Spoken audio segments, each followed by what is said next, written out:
Shalom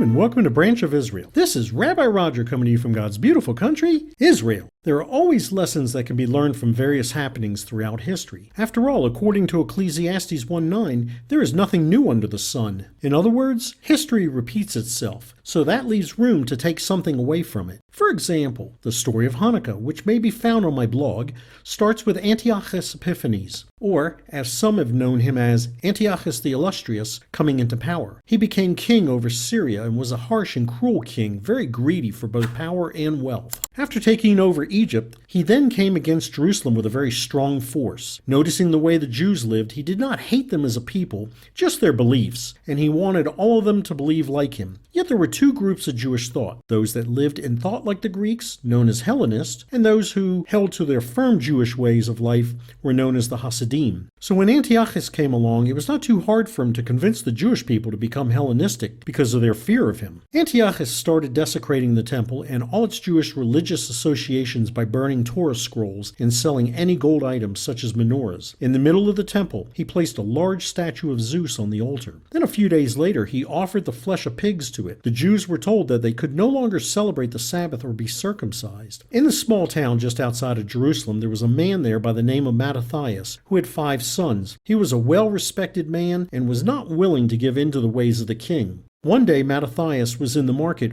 and one of the Hellenistic townspeople sacrificed to Zeus. Anger rose up in Mattathias, and he killed him and one of the king's guards, as well as tore down the altar. Then Mattathias and his 5 sons fled to the hills, for they were no longer safe there, and some others who were God-fearers fled with them. Shortly before his death, he appointed Judah, who was warlike ever since a child, to be his successor. And he not only became their new leader, but was also like a lion in action. In time, his army had grown. They were still smaller than the armies of Antiochus's men. They would attack either in the daytime or nighttime and sing praises to God for their victories. Antiochus made different attempts battling against Judah, thinking that eventually these men would tire and that the defeat would be theirs. But God was on their side, and as a result, Judah and his men defeated Antiochus. The temple was rededicated, and there was much rejoicing with songs, harps, lyres, and cymbals for all 8 days. So what can we take away from this? Seek the Lord and worship Him, and He will be your victor over all evil